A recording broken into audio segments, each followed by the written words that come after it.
So dito, punasan ko lang ito. Yan yung kay Dave. It's back time. Lunch ni Dave sa work. Ganito na ito lang yung ginagawa. Happy din ako pag ako yung magawa.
Paubos na siya. I think she's using that coat that we got her.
So ngayon lang ako nagsalita kasi gusto kong matapos muna yung pagpalit ko ng beddings.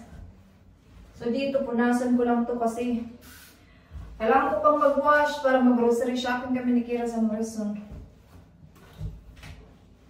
Wala na akong time. Bukas din may work ako.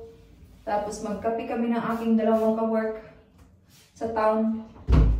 So, punas-punas lang muna. Next time ko na to i-deep clean. Maybe next week.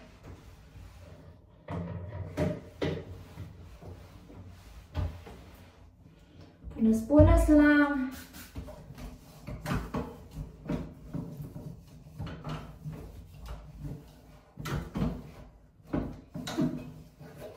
Ulan kanina. Ngayon okay na.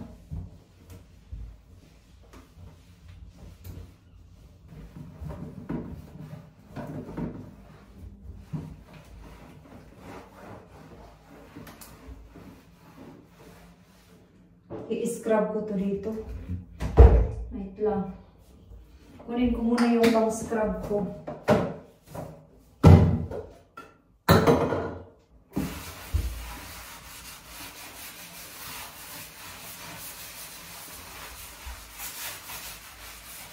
To the kitchen, you saw the look on my face, you saw the look on my heart to get out of this place. Hindi niyo ako makita kung ano yung pinagagawa ko.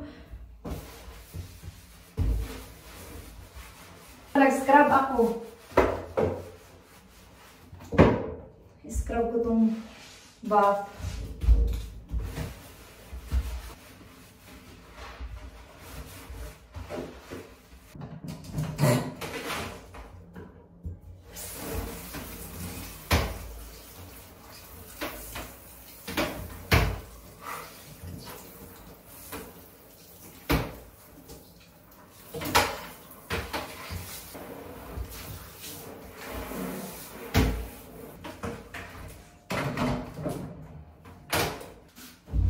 Tapos na akong nag-scrub sa sink at saka sa toilet ba. Ito na lang.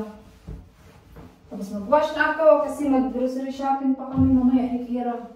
Tapos kakain pa. Nagutom na ako.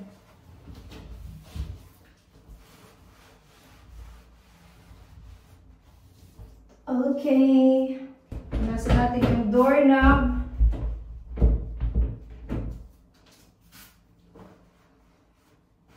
Punas-punas lang to. Kasi di naman ito ano talaga. Kalat. Freshen up lang.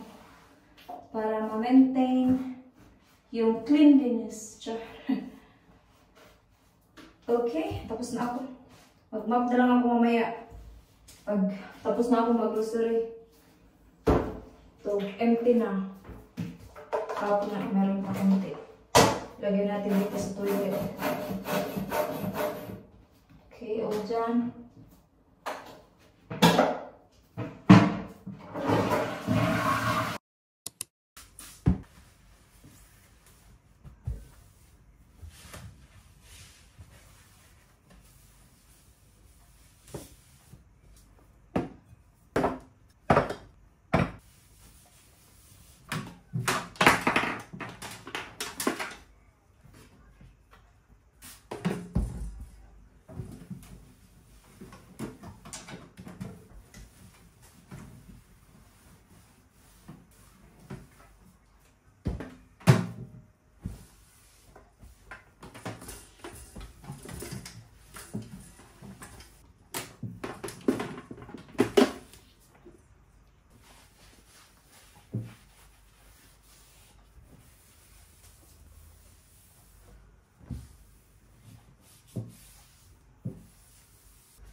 Hi everyone! Hindi na ako nag-vlog kanina. Pumunta ako sa Morrison pero hindi na ako nag-vlog. Kasi maulan, as in maulan kanina. So anyway, magluto na ako ng dinner. So ito yung gagawin ko kay Dib at saka kay Kira. Hindi ko alam kung paano ko siya i-season ba. Salt and pepper or I don't know. So nawala na ako ng idea pag magluto ng dinner. It's hard work. Wala na. Naubos na yung aking idea sa pagluto ng dinner.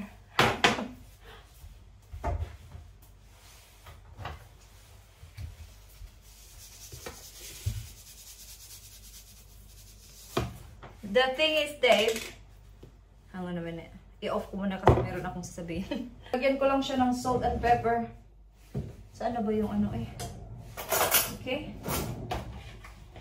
Kasi lagyan naman yan ng gravy. So, okay lang yan. Yan yung kay Dave at saka kay Kira. Nangyari sa camera, bakit na down? So, ito naman yung sa akin, oh. Salmon! Pinais lang. Lagyan natin ng salt and pepper. And then, paprika. Nananggahi na. Tigas naman siya kasi hindi ito kasi ito ginagamit na siya. Pero hindi pa to expired ha. Lagi kay na-down na pod. Tuan na pod. Ano ba ang nangyari? Anyway, nilagyan ko na siya ng paprika. Wait lang ba, magkuha ako ng tripod. And then nag-cut ako dito ng broccoli and then carrots. And then ako at saka si Kira is mag-rice. Kasi masarap ang salmon salmon na may kanin. And then itong natirang chicken, gagawin ko tong ayon sa salad ni Diba. Iprito ko yan mamaya. Luto na. So, ito yung kay Dave. Ito yung kay Dave. Para sila ng dinner ni Kira. Kaso si Kira is mag-kanin. Kagabi pa yan si Kira. Nagtatanong kanin daw. Kailan kami magkakanin?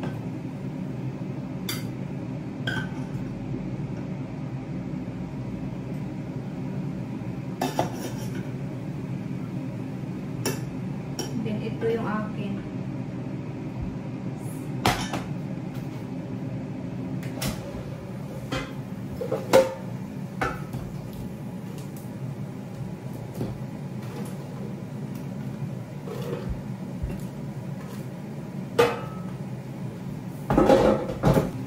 Dave, tapos i-gravy natin.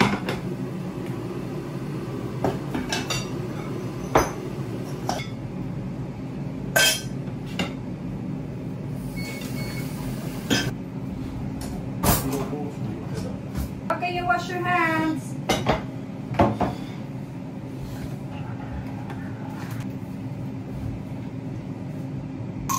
I know.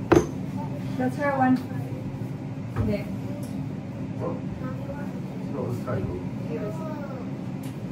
You got rice as well. Ito naman yung kay Dave.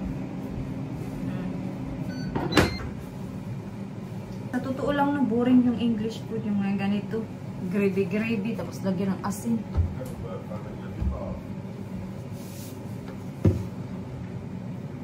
Oh. Oh.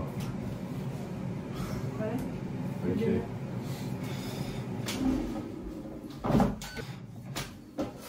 Ligo na yun si Kira after dinner. May pasok na naman bukas.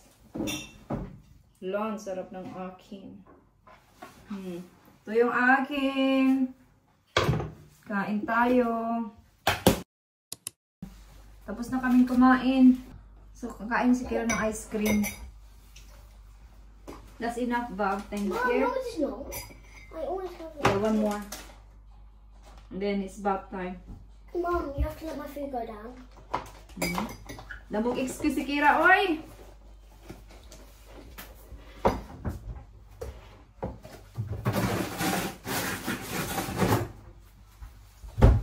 Maghugas na ako.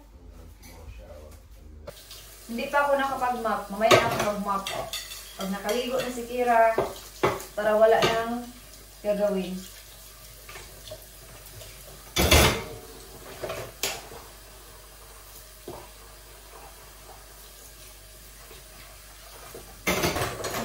Ito na siguro no, hindi na summer. Kasi ulan na. Kanina, grabe yung ulan kanina. I think bukas ulan din. Sa fish and chips lang naman ako bukas. Kape kami sa town. Tapos diretso na ako sa work after. Wala may bura eh. And then sa Wednesday, meron akong driving lesson. 9:30 to 11:30. And then after ng lesson, diretso na ako sa work. Kasi sa Friday pa ako sa aking card sheet. Dapat sa Friday at saka sa Sunday ay yung pasok ko. Tapos nag-message kanina yung aking manager na pwede ba daw papasok ako sa Tuesday. So okay lang kasi wala din naman akong work. So okay lang. So, tinignan ko yung schedule kung sino talaga yung mag-work dapat. So, yung mag-work dapat is yung isa kong ka-work. Tapos, yung sa umaga is yung bago. Pero na, papasok yung aming isang team leader na bago. Siguro may gagawin silang importante. Kaya ako yung pinapasok sa umaga. Kasi, I'm not being funny. Ano kasi, yung manager ko talaga, nag-trust na talaga yun sa akin. Kaya pag alam niyang busy siya, o meron siyang gagawin sa taas, alam niya na pag ako yung nasa baba, walang problema. Kasi nagagawa niya yung dapat niyang gawin ba, yung gusto niyang gawin, especially mag-training siya sa Tuesday. Kaya nakipag-stop siya sa akin kung pwede daw papasok ako. Sabi ko, okay lang kasi wala naman akong papasok. Tapusin ko muna to. Ang gawin natin ngayon, so, magawa tayo ng lunch ni Dave sa work. Ngayon na para mamaya wala na akong gagawin. Okay.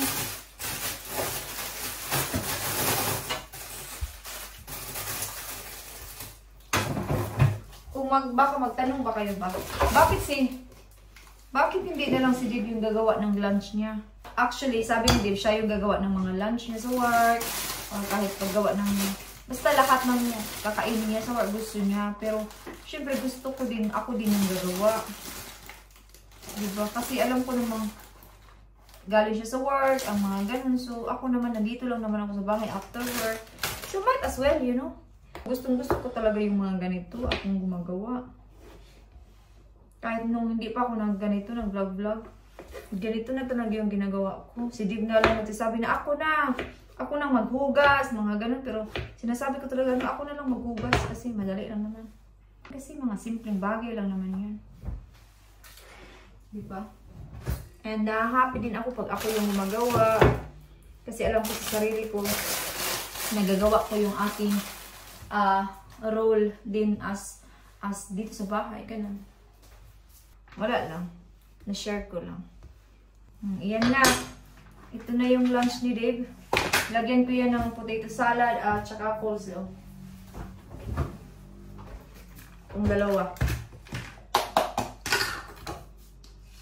Kahit alam ko si Dave, gusto niya siya yung gagawa. Pero iba pa rin pag ako din. Okay? Yan na yung lunch niya.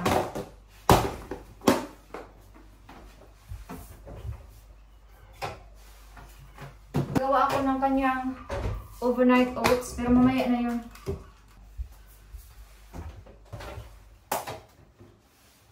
Pero, yeah, okay. Hugasan na naman yung hugasan. Mag-relax na si Inday, so tapos na ako maghugas. Si Kira nakaligo na din. Wala, chill na ako. Kasi wala na akong gagawin. So yeah, so end ko na dito yung vlog. So thank you so much guys for watching. And I hope to see you guys on my next one. Bye-bye!